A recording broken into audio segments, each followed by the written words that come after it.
அனைவருக்கும் வணக்கம். நம் முன்னோர் பயன்படுத்திய பல மூலிகைகளை இப்பாடல் வழியாக பகிர்கிறேன். அனைவரும் கேட்டு இன்புறுவோம். நன்றி உறவுகளே.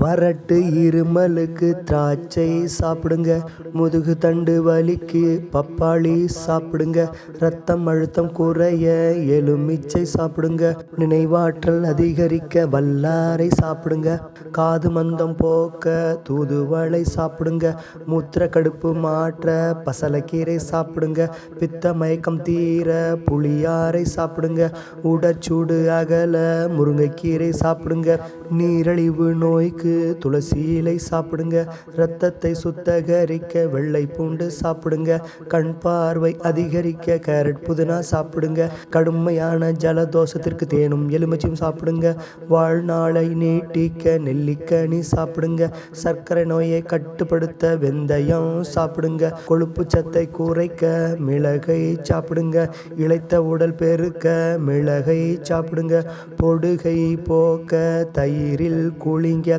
மூல நோய்க்கு கருணை கிழங்கு சாப்பிடுங்க, இதயம் பலவீனம் போக்க மாதுளை சாப்பிடுங்க, வெள்ளை வெட்டை தீர அன்னாசி சாப்பிடுங்க, பொன்னாங்கண்ணி உண்டால் நோய் தணிந்து உடல் தேரும், வாழைத்தண்டு சேர்த்தால் சிறுநீர் கற்கள் கரையும், மலத்தை இழக்கும் ரோஜா இதழ்கள், மாதுளம் பிஞ்சு பேதியை நிறுத்தும், கருப்பை நோய்க்கு வாழைப்பூ சாப்பிடுங்க, ஜீரண சக்தியை அதிகரிக்க மிளகும் இஞ்சியும் சாப்பிடுங்க, மூளைக்கு வலுவூட்ட பேரிச்சை பாதாம் சாப்பிடுங்க. சேனல் வளர சப்ஸ்கிரைப் பண்ணுங்க.